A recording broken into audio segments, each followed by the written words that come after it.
दुर्गा सप्तशती के दूसरे अध्याय में हम देवताओं के तेज से देवी का प्रादुर्भाव और महिषासुर की सेना के वध का प्रसंग सुनेंगे।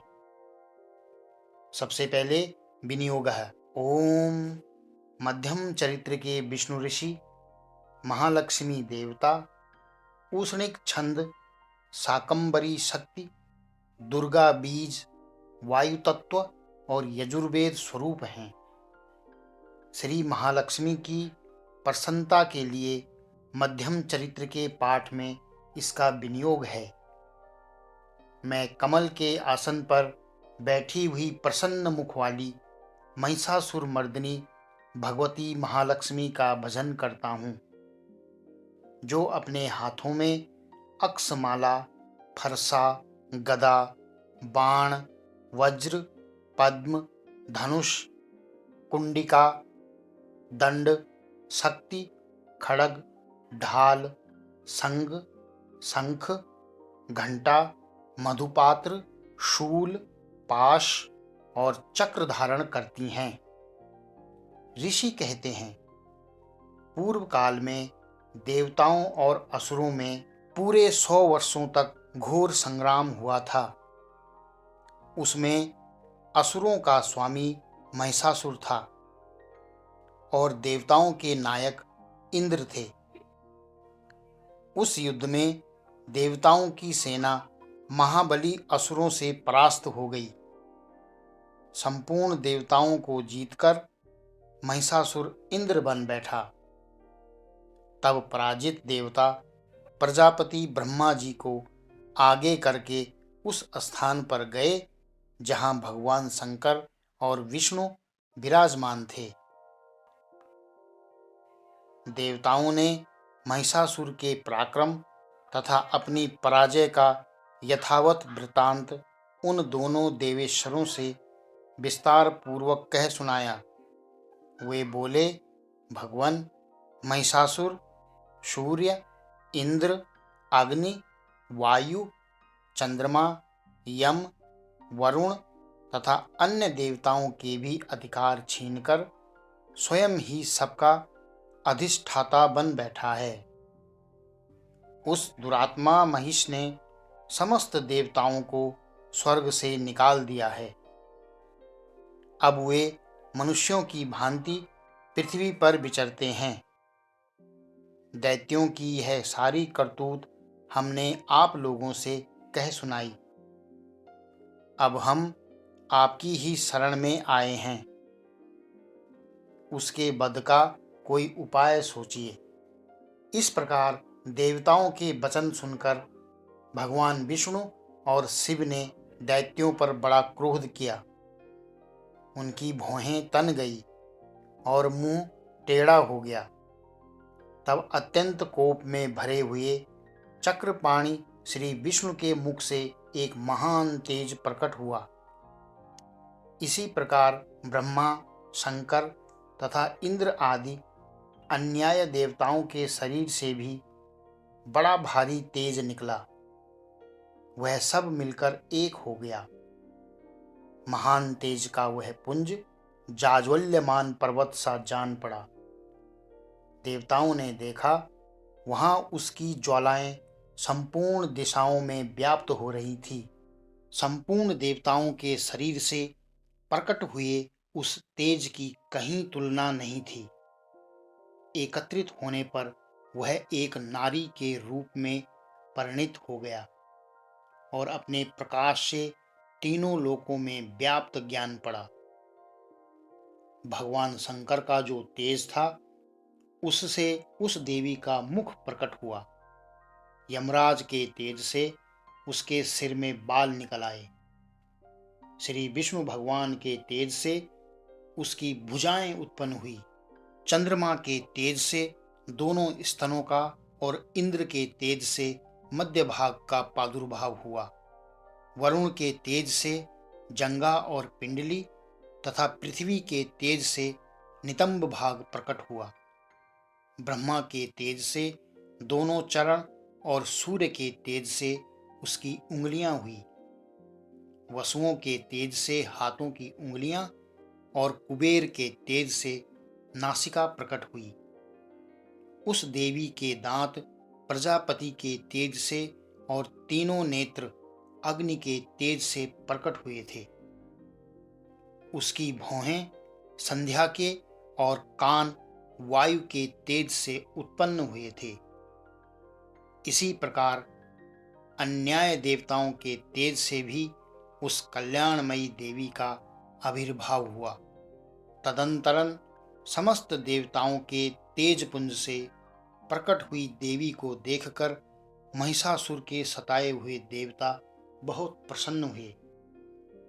पिनाकधारी भगवान शंकर ने अपने शूल से एक शूल निकालकर उन्हें दिया।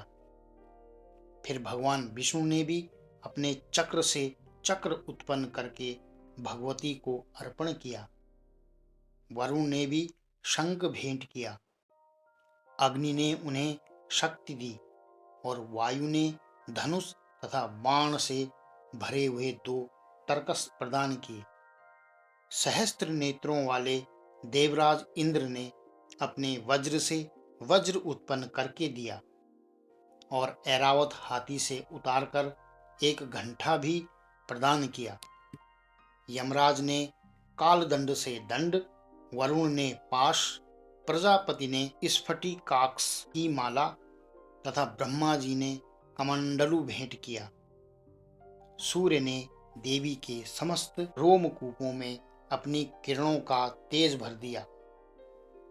काल ने उन्हें चमकती हुई ढाल और तलवार दी। क्षीर समुद्र ने उज्ज्वल हार तथा कभी जीर्ण न होने वाले 2 दिव्य वस्त्र भेंट किए। साथ ही उन्होंने दिव्य चूड़ामणि, 2 कुंडल, कड़े, उज्ज्वल अर्धचंद्र, सब बाहुओं के लिए केयूर, दोनों चरणों के लिए निर्मल नुपुर, गले की सुंदर हंसली और सब उंगलियों में पहनने के लिए रत्नों की बनी अंगूठियां भी दी। विश्वकर्मा ने उन्हें अत्यंत निर्मल फरसा भेंट किया। साथ ही अनेक प्रकार के अस्त्र और अभेद्य कवच दिए। इसके सिवा मस्तक और वक्षस्थल पर धारण करने के लिए कभी न कुंभलाने वाले कमलों की मालाएं दी। जलधि ने उन्हें सुंदर कमल का फूल भेंट किया। हिमालय ने सवारी के लिए सिंह तथा भांति भांति के रत्न समर्पित किए।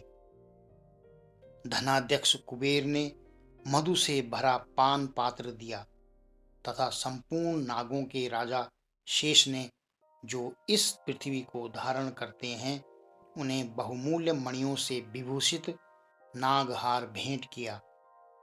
इसी प्रकार अन्य देवताओं ने भी आभूषण और अस्त्र शस्त्र देकर देवी का सम्मान किया। तत्पश्चात उन्होंने बारंबार अट्ठास पूर्वक उच्च स्वर से गर्जना की। उनके भयंकर नाद से संपूर्ण आकाश गूंज उठा। देवी का वह अत्यंत उच्च स्वर से किया हुआ सिंहनाद कहीं समा न सका। आकाश उसके सामने लघु प्रतीत होने लगा। उससे बड़े जोर की प्रतिध्वनि हुई, जिससे संपूर्ण विश्व में हलचल मच गई और समुद्र कांप उठे। पृथ्वी डोलने लगी और समस्त पर्वत हिलने लगे। उस समय देवताओं ने अत्यंत प्रसन्नता के साथ सिंह वाहिनी भवानी से कहा, देवी तुम्हारी जय हो। साथ ही महर्षियों ने भक्ति भाव से विनम्र होकर उनका स्तवन किया। संपूर्ण त्रिलोकी को क्षोभग्रस्त देख दैत्यगण अपनी समस्त सेना को कवच आदि से सुसज्जित कर हाथों में हथियार ले सहसा उठकर खड़े हो गए। उस समय महिषासुर ने बड़े क्रोध में आकर कहा, आह, यह क्या हो रहा है। फिर वह संपूर्ण असुरों से घिरकर उस सिंहनाद की ओर लक्ष्य करके दौड़ा और आगे पहुंचकर उसने देवी को देखा, जो अपनी प्रभा से तीनों लोकों को प्रकाशित कर रही थी। उनके चरणों के भार से पृथ्वी दबी जा रही थी। माथे के मुकुट से आकाश में रेखा से खींच रही थी तथा वे अपने धनुष के टंकार से सातों पातालों को क्षुब्ध किए देती थी। देवी अपनी हजारों भुजाओं से संपूर्ण दिशाओं को आच्छादित करके खड़ी थी। तदंतरन उनके साथ दैत्यों का युद्ध छिड़ गया। नाना प्रकार के अस्त्र शस्त्रों के प्रहार से संपूर्ण दिशाएं उद्भासित होने लगी। चिक्षुर नामक महान असुर महिषासुर का सेना नायक था। वह देवी के साथ युद्ध करने लगा। अन्य दैत्यों की चतुरंगिणी सेना साथ लेकर चामर भी लड़ने लगा।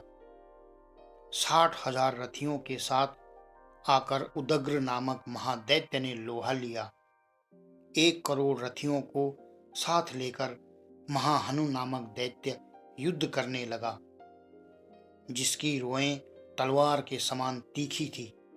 वह असिलोमा नाम का महादैत्य 5 करोड़ रथी सैनिकों सहित युद्ध में आ डटा। 60 लाख रथियों से घिरा हुआ बास्कल नामक दैत्य भी उस युद्ध भूमि में लड़ने लगा। परिवारित नामक राक्षस हाथी सवार और घुड़सवारों के अनेक दलों तथा 1 करोड़ रथियों की सेना लेकर युद्ध करने लगा। बिडाल नामक दैत्य 5 अरब रथियों से घिरकर लोहा लेने लगा। इसके अतिरिक्त और भी हजारों महादैत्य रथ, हाथी और घोड़ों की सेना साथ लेकर वहां देवी के साथ युद्ध करने लगे। स्वयं महिषासुर उस रणभूमि में कोटि कोटि सहस्त्र रथ, हाथी और घोड़ों की सेना से घिरा हुआ खड़ा था। वे दैत्य देवी के साथ तोमर, भिंदीपाल, शक्ति, मूसल, खड़ग, परशु और पट्टिश आदि अस्त्र शस्त्रों का प्रहार करते हुए युद्ध कर रहे थे। कुछ दैत्यों ने उन पर शक्ति का प्रहार किया, कुछ लोगों ने पाश फेंके तथा कुछ दूसरे दैत्यों ने खड़ग प्रहार करके देवी को मार डालने का उद्योग किया। देवी ने भी क्रोध में भरकर खेल खेल में ही अपने अस्त्र शस्त्रों की वर्षा करके दैत्यों के वे समस्त अस्त्र शस्त्र काट डाले। उनके मुख पर परिश्रम या थकावट का रंच मात्र भी चिन्ह नहीं था। देवता और ऋषि उनकी स्तुति करते थे और वे भगवती परमेश्वरी दैत्यों के शरीरों पर अस्त्र शस्त्रों की वर्षा करती रही।